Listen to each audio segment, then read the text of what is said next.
Bobby Lashley here, KBME Sports Talk 790 in Houston. You're going to be fighting on the August 21st Strikeforce card. It was announced today. You were originally going to fight for the Los Angeles card that was back in June. You had an injury. What was the nature of the injury? It was a hard injury to kind of explain. That's why I really didn't go out there and talk about it so much. My doctors knew it. They knew the prognosis, and for the masses and the MMA fans and everybody out there, it was hard for me to break down the medical terms what was wrong with that. I basically kind of had a bone bruise in my femur and my tibia from like jarring or something. So what they wanted me to do is it was zero weight bearing for a matter of weeks to let that heal.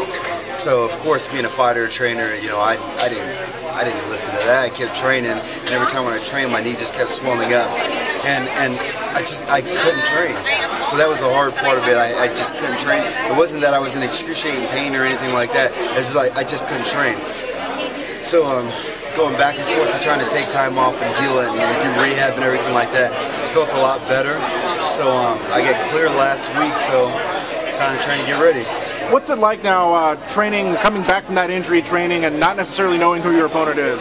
It doesn't really matter to me. It doesn't matter to me. I'm down here to train. I'm down here to fight. And you know, everybody has injuries, and right now I'm good enough to train, and so I'm good enough to fight.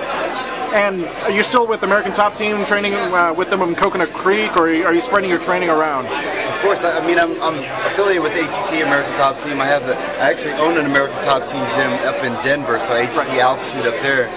And I travel down to Florida, but this training camp I'm kind of spreading it out a little bit. I went down to Vegas to train with the boxing coach, Eddie Mustafa.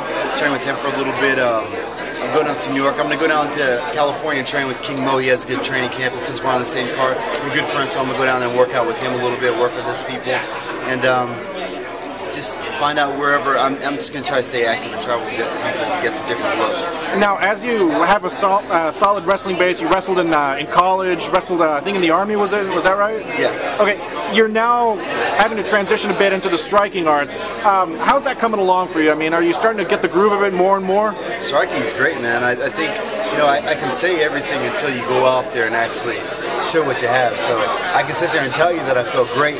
I can show you some practice tapes and you're dropping some people in practice, but then none of that really comes into play until you actually go out there in that cage and throw your hands. So hopefully this fight, I'll be able to go out there and throw my hands and show some people, you know, what my hands are really about.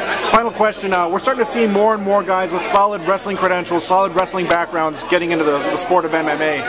What's your take right now on those high-achieving wrestlers, amateur wrestlers, guys who've gone to the Olympics, etc.? What have you been able to see from those kind of fighters? Well, it's a martial art. Wrestling's a martial art, just like every other one. Whether you're a jiu-jitsu master, whether you're a good striker, kickboxer, Muay Thai, it's just another martial art. So all they're doing is taking their martial art, which is wrestling, and displaying it in the skills. And wrestling is a very tough martial art. I think wrestling is kind of one of the martial arts that they have that you can't not have and be successful. So the wrestlers that are coming in, we're having guys from NCAAs and all the other divisions in college transfer over really quick, and they're becoming really successful because wrestling is a strong martial art to deal with. Finish this sentence. By the end of 2010, Bobby Lashley will still be undefeated and looking for a possible title shot. Bobby Lashley, again, here on KBME Sports Talk 790. Thanks a lot. Thank you.